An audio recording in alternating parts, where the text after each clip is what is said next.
Welcome, everybody, to another episode of the Simple Life Show. My name is Joe. It is September 10th, 2019. SimpleLifeRemedy.org is the website. Thanks for always subscribing, sharing, liking, and all that kind of good social media stuff, because that's the only way we can get our message out there.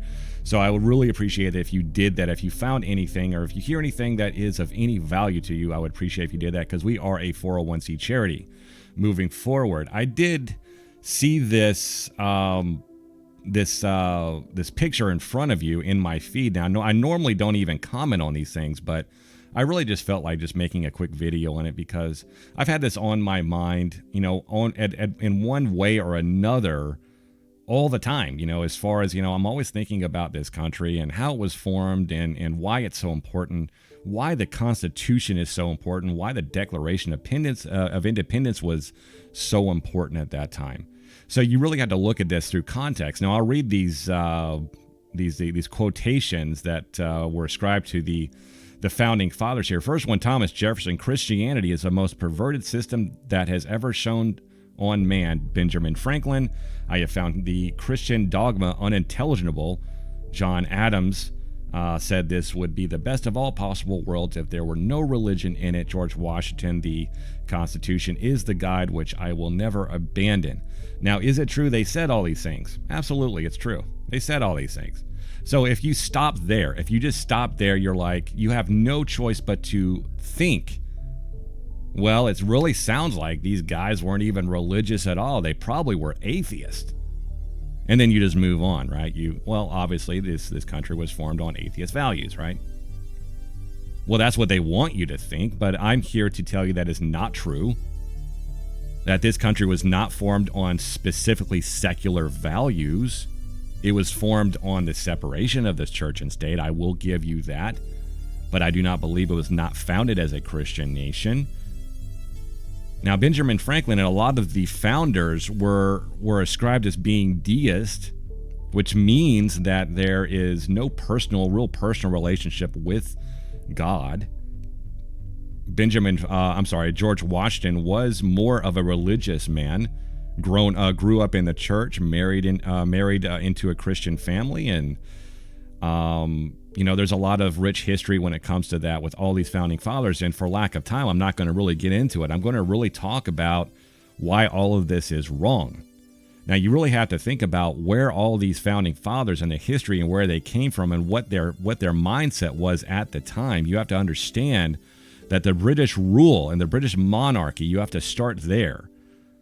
That the British monarchy was using religion as a weapon against the people to subdue them into worshiping the monarchy as a god.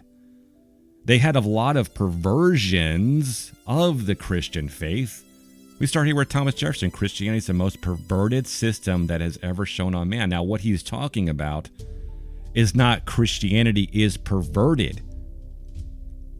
He is saying that the Christian faith has been perverted. You can start with something pure, people, and you can pervert it. You can start with sex, right? Let's just use sex. But it's become perverted, hasn't it? In a lot of ways. We got XXX, we got Pornhub, we got all kinds of different stuff out there that perverts the act of sex. Something that is a biblical type thing. It's a union of man and woman in love. But it has been perverted. Just like the English monarch had perverted the pure form of Christianity.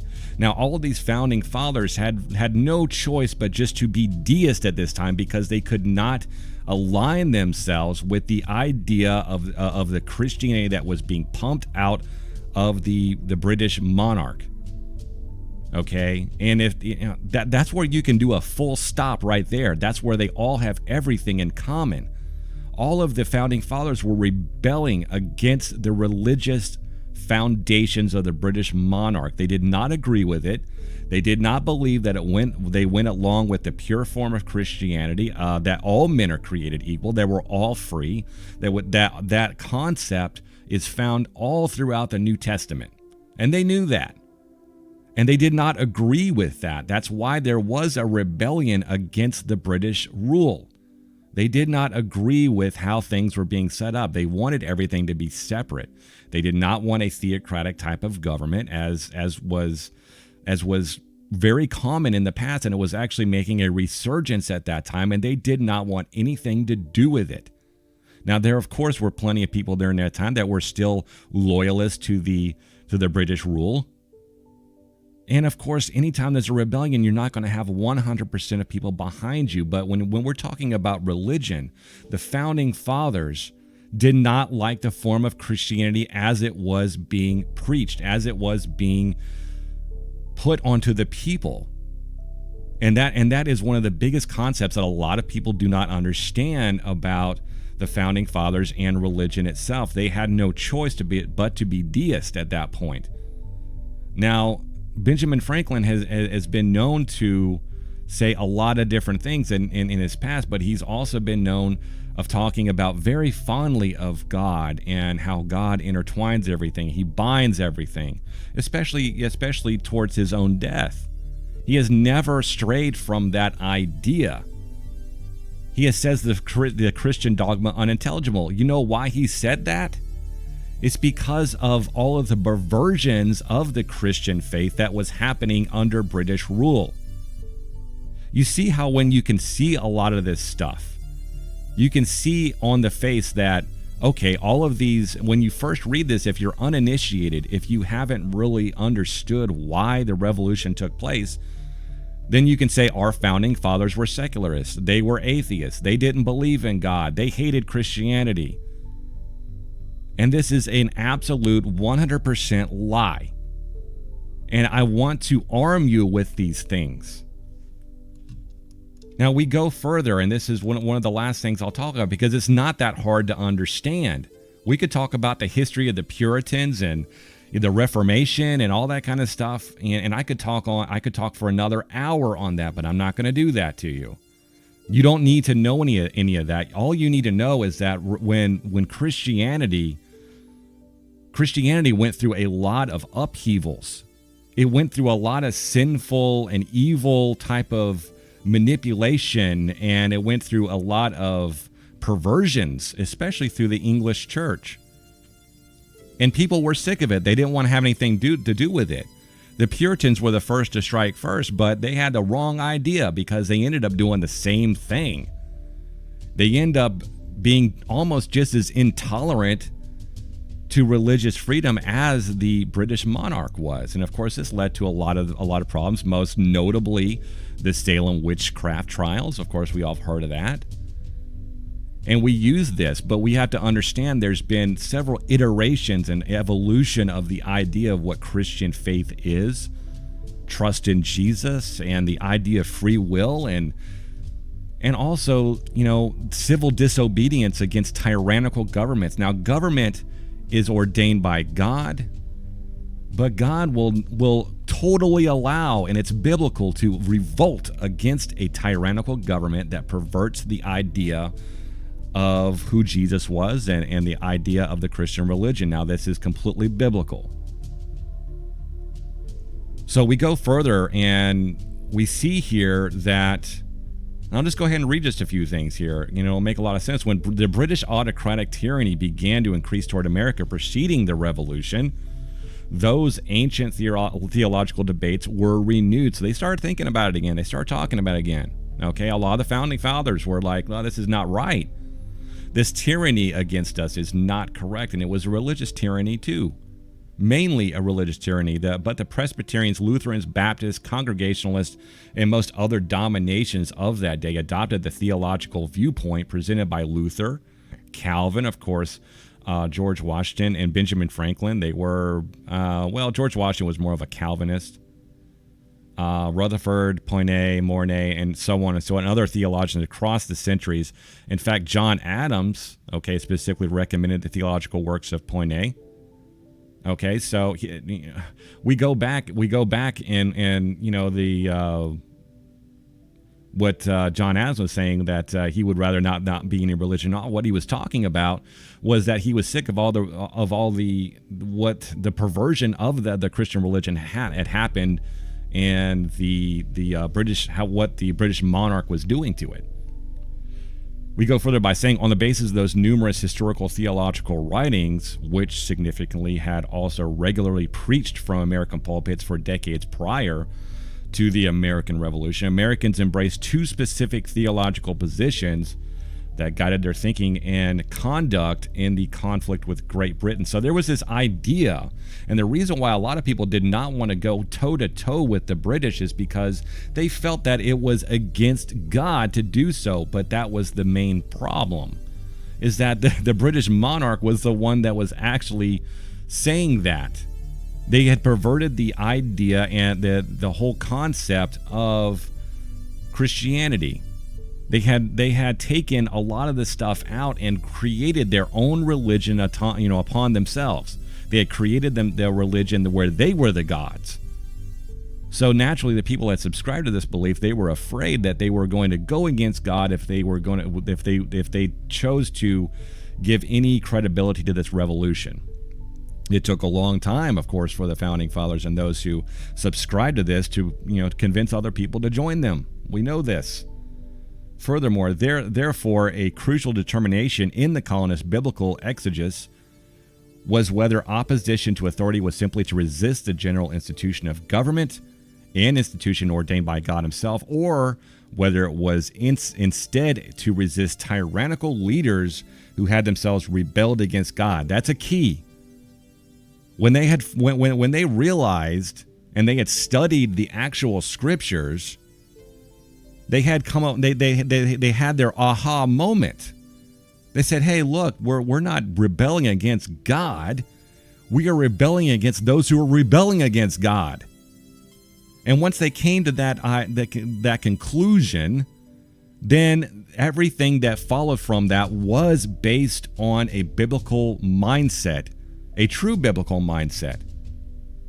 Says the scriptural model for this position was repeatedly validated when God himself raised up leaders such as Gideon, Ehud, Jephthah, Samson, and Deborah to throw off tyrannical governments. In the Bible, leaders subsequently praised in Hebrews 11 for these acts of faith. We've seen these stories all throughout the Old and New Testaments where people of faith have overthrown the governments. I mean, think about Moses, who went to go free his people from Egyptian rule. I mean, that, the whole idea of men being free, that is biblical. It is something that was written into the Declaration of Independence. The Declaration of Independence was, in my opinion, was probably even more important than the Constitution, because the founders finally came to the idea that, we're not rebelling against God. We are rebelling against those who are rebelling against God. And that is the main point, the main takeaway from this. That the founders they were rebelling against those who had perverted the idea of the true Christian faith and who had rebelled against God and made gods upon themselves and made themselves into gods to be worshipped by the people. The Roman Catholic Church has had a disastrous history, and it continues on till this day. They are not following the true word of God. They are not following true scriptures. That's why this country was formed. And to say that this country is not formed on Christian values and was not formed as a Christian nation is just being ignorant.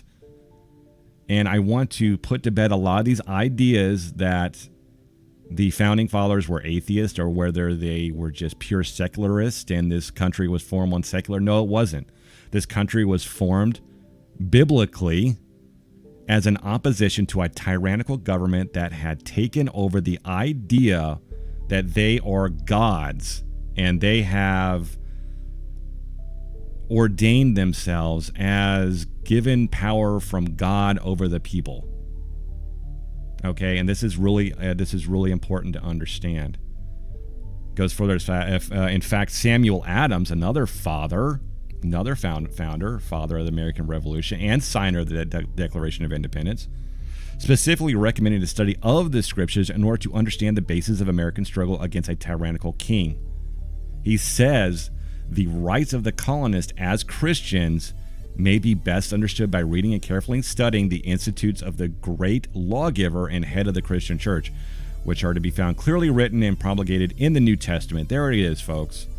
Samuel Adams was, along with all the other founding fathers, they were Christians, okay? They were at least deists, but they were Christians unto their own right, because they could not have their own form of Christianity and the true understanding of Christianity during the time, because they were under tyrannical rule.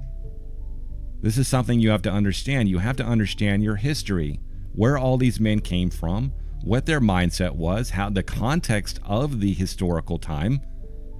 You cannot just post something like this and expect people to not automatically assume the worst.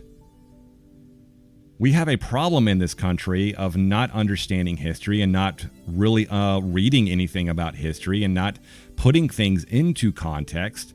So that creates a lot of confusion when it comes to why this country was formed. And I think I really hope that I put a lot of those questions to bed. And at least you have something that when you are presented with things like this, then you have an understanding of what the founding fathers were thinking of, the time that they were in, and the type of tyrannical situation that they were coming up against. Especially when it came to the British rule. The British rule was a religious theocratic rule. And they didn't want to have anything to do with that. It's not that they didn't want anything to do with Christianity. They wanted to follow the true Christian, the New Testament Christian faith, that all men are equal and created equal, and we all have free will. Imagine if they were actually atheist and secularist. Imagine that. Imagine a world we would live in right now if all the founding fathers if they did not believe in God. I want you to think about that for a moment. And then I want you to think about, and I want you to be thankful that they did follow these traditions, the real form of Christianity and the New Testament form of Christianity, because that's how we got to where we are right now. That's why we have the freedoms that we do. That's why we have the Constitution and all of our amendments. I'll leave it there. Be sure to check out more videos. Don't forget to subscribe, like, share, all that kind of good stuff. My name is Joe, Simple Life Remedy, and the Simple Life Show. Until we talk again, have a great day. Have a nice day.